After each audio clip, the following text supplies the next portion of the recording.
بسم اللہ الرحمن الرحیم۔ السلام علیکم۔ لاکھوں کروڑوں درود حضرت محمد صلی اللہ علیہ وسلم اور آپ کی آل پر۔ آج ایام رفتہ میں حضرت ابو بکر صدیق رضی اللہ تعالی عنہ سیریز کی قسط نمبر 3 میں حضرت ابو بکر صدیق رضی اللہ تعالی عنہ کے جنگی مارکے اور جہادی زندگی پر نظر ڈالیں گے۔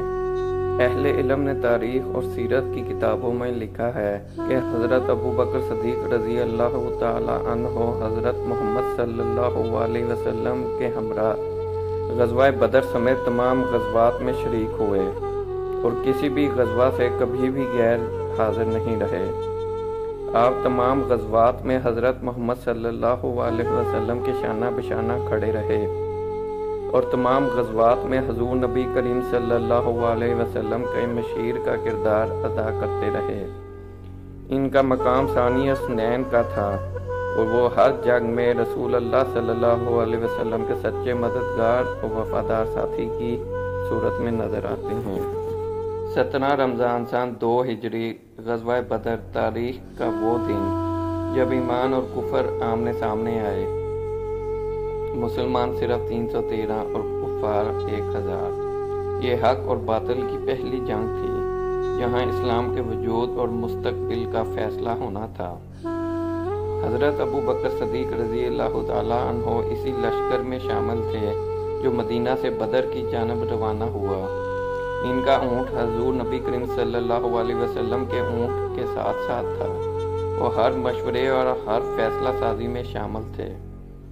دوران جنگ حضرت ابو بکر رضی اللہ تعالیٰ عنہ حضور نبی کریم صلی اللہ علیہ وسلم کے خیمے کی جو کہ ایک ٹیلے پر تھا اور مسلمانوں کا کمانڈ سینٹر بھی تھا کا تنہا پہرا دیتے رہے۔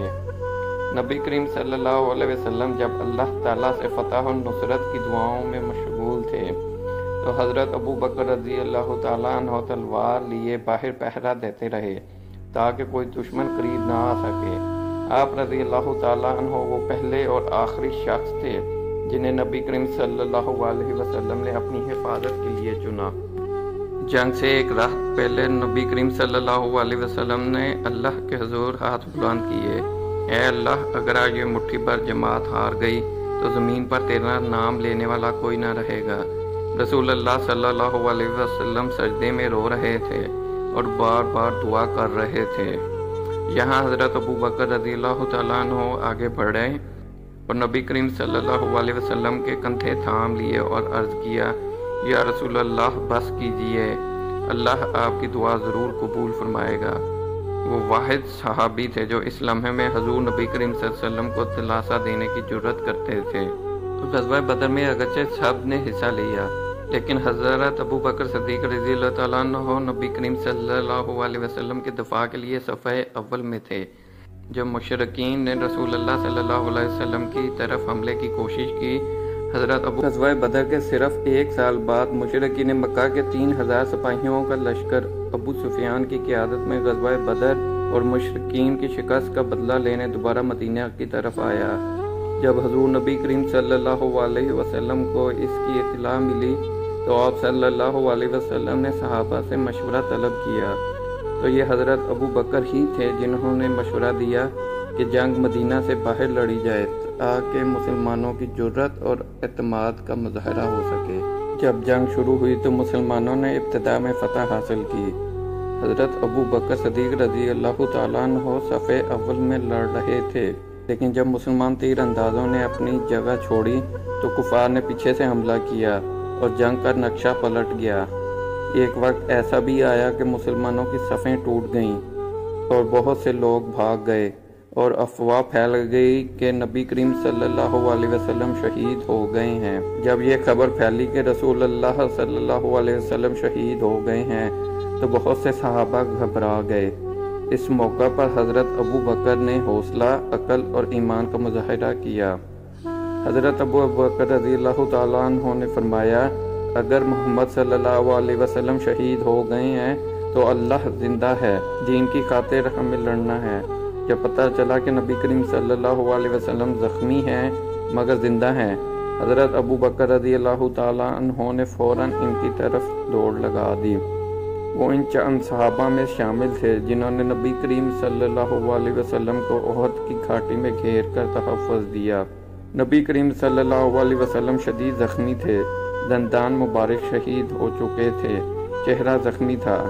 حضرت ابو بکر رضی اللہ تعالیٰ عنہ نے حضرت علی، حضرت طلحہ، حضرت سعد اور دیگر چند صحابہ کے ساتھ نبی کریم صلی اللہ علیہ وسلم کے گرد حفاظتی دائرہ بنایا۔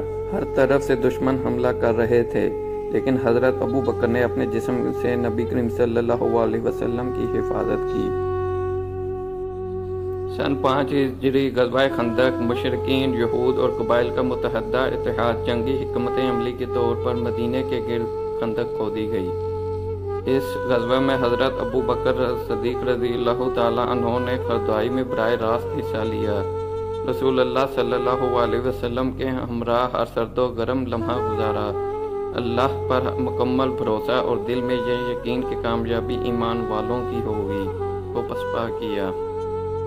غزوہ تبوک کے دوران جب سخت گرمی، طویل فاصلہ اور قلت وسائل تھے، حضور نبی کریم صلی اللہ علیہ وسلم نے لشکر کے لیے مالی مدد طلب کی۔ حضرت عمر رضی اللہ تعالیٰ عنہ نے آدھا مال پیش کیا۔ حضرت ابو بکر رضی اللہ تعالیٰ عنہ نے پورا گھر لا کر رکھ دیا۔ نبی کریم صلی اللہ علیہ وسلم نے پوچھا، ابو بکر اپنے لیے کیا چھوڑا؟ آپ رضی اللہ تعالیٰ عنہ نے جواب دیا کہ اللہ اور اس کا رسول۔ یہ تھا وہ مقام جہاں صدیق اکبر نے وفا اور قربانی کی اعلیٰ ترین مثال قائم کی۔ حضرت ابو بکر رضی اللہ تعالیٰ عنہ صرف ایک خلیفہ نہ تھے، وہ ہر میدان میں وفا کے علم بردار، قربانی کے ستون اور عشق رسول کے ترجمان تھے۔ غزوات میں ان کی شرکت صرف جسمانی نہیں بلکہ دل، روح، مال اور ایمان سے تھی۔ اگر آپ بھی چاہتے ہیں کہ امت ان سچے کرداروں کو جان سکے تو اس ویڈیو کو زیادہ سے زیادہ شیئر کریں اور ہمارے چینل ایام رفتہ کو سبسکرائب کرنا نہ بھولیں۔